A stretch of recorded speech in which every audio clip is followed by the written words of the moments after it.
प्रश्नावली 9 ऊंचाई और दूरी के तीसरे प्रश्न में दिया गया है, एक मीनार के पाद से 40 मीटर दूरी पर स्थित किसी बिंदु से मीनार के शिखर का उन्नयन कोण 30 डिग्री है। मीनार की ऊंचाई ज्ञात कीजिए। देखो, हमें कुछ चीज़ों पे ध्यान देना। पहला तो हमें मीनार की ऊंचाई ज्ञात करना है, अर्थात मीनार होता क्या है, जैसे कुतुब मीनार, ठीक। तो कोई एक इमारत होगी, एक खंभे जैसी आकृति होगी ना, तो इसको हमें पता है मीनार लंबवत होगा, है ना, भूमि से एक लंबवत रेखा के रूप में हमें इसको निर्माण करना है।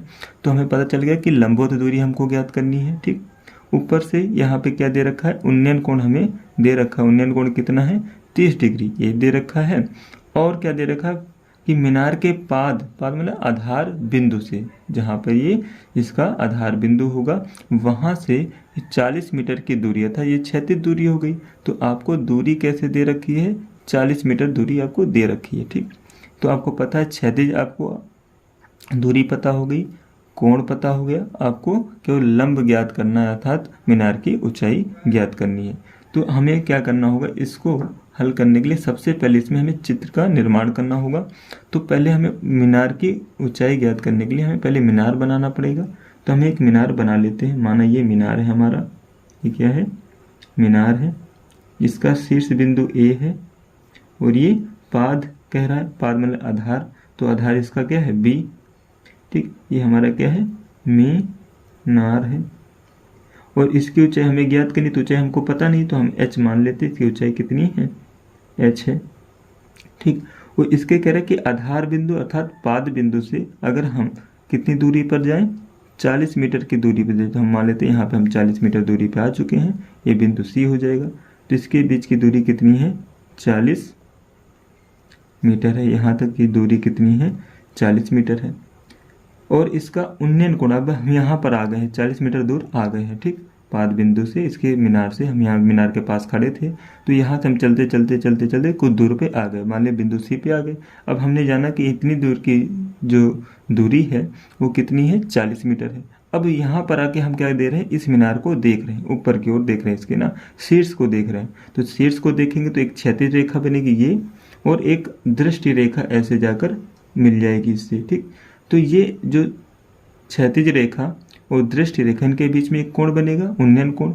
और उन्नयन कोण का मान हमको यहाँ पर दे रहे, तो आप जब नीचे से ऊपर की ओर देखेंगे तभी उन्नयन कोण का निर्माण होगा। तो यहाँ उन्नयन कोण आपको 30 डिग्री दे दिया गया है, ठीक। तो आपको यहाँ पे दो चीज़ें आपको पता है, एक तो डिग्री का मान पता है, उन्नयन कोण का मान, और ऊंचाई, और आपको ये पता है कि इसके बीच की दूरी कितनी है, ठीक। यहाँ पे दूरी दे रखा है आपको और कोण का मान दे रखा है। इसकी सहायता से आपको क्या ज्ञात करना है, मीनार की ऊंचाई ज्ञात करनी है, ठीक।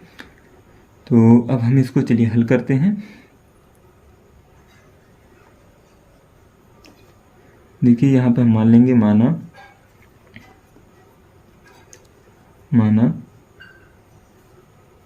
मीनार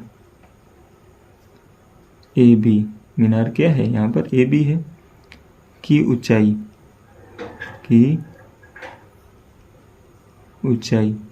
कितनी है, h मीटर है। और यहाँ पे आपको क्या दे रखा है, उन्नयन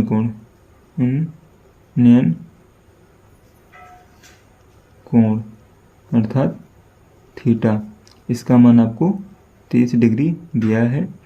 और यहाँ पर जो दूरी है आपको दे रखा है, क्षैतिज दूरी ना, क्षैतिज दूरी कह सकते हैं, या भूमि पर जो दूरी दे रखी है वो BC हो जाएगा। ये कितना है, 40 मीटर है। तो ये दो मान तो आपको दे रखे हैं, ठीक। ज्ञात क्या करना है, मीनार की ऊंचाई।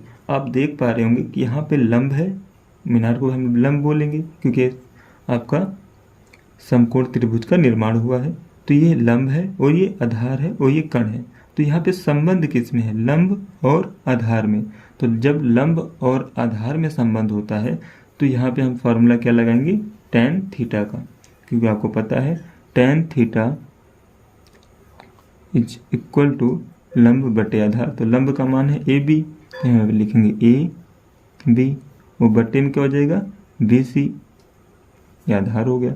लंब कितना है यहाँ पे, लंब हम इसको पहले लंब लिख देते हैं, लंब है, और ये क्या है, हमारा आधार है,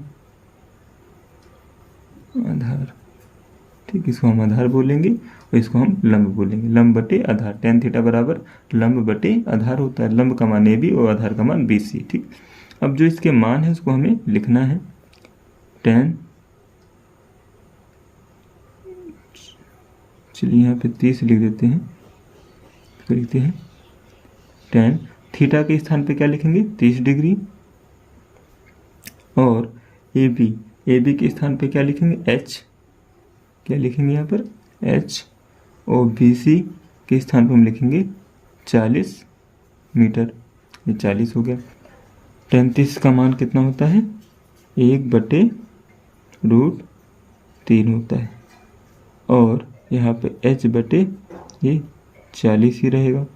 अब आपको पता है कि 40 यहाँ पे क्या है, भाग में है, बटे में मतलब भाग में है, तो अगर हमें इसे इधर भेजना है, बाएं साइड भेजना है, तो यहाँ पे भाग में इधर आएगा तब गुणा में आएगा, तो 1 बटे क्या हो गया, ये 1/√3 गुणे 40 हो जाएगा। इसको हम ऐसे लिख सकते हैं, H बराबर 40 को गुणा कर देंगे तो हो जाएगा 40, ये हो जाएगा √3। आपको ध्यान रखना है कि कभी भी जो रूट का मान है उसे बटे में नहीं रखना है, तो रूट का मान इसे हमें क्या है, तो रूट से हटाना पड़ेगा। तो रूट से हटाने के लिए क्या करते हैं हम, रूट से हटाने के लिए √3 का ही ऊपर नीचे गुणा कर देंगे हम। अब ये क्यों किया हमने, ये कहाँ से आया, हमने इसको अपनी तरफ से किया है कि √3 का √3 से गुणा होगा 3 हो जाएगा, और √3 ऊपर गुणा हो जाएगा। इससे क्या हुआ कि देखिए √3 और √3 इसको अगर हम कैंसिल कर दे तो फिर वही वैल्यू आ जाएगी। तो हमने जो ये गुणा किया है इससे इस वैल्यू पे कोई फर्क नहीं पड़ेगा। तो 40 को गुणा करेंगे √3 से तो हो जाएगा 40 √3, इसका गुणा कर देंगे तो ये हो जाएगा 3। तो ये हमारा आ गया H का मान, अर्थात मीनार की ऊंचाई 40 √3/3 मीटर। ये आपका आंसर हो गया है।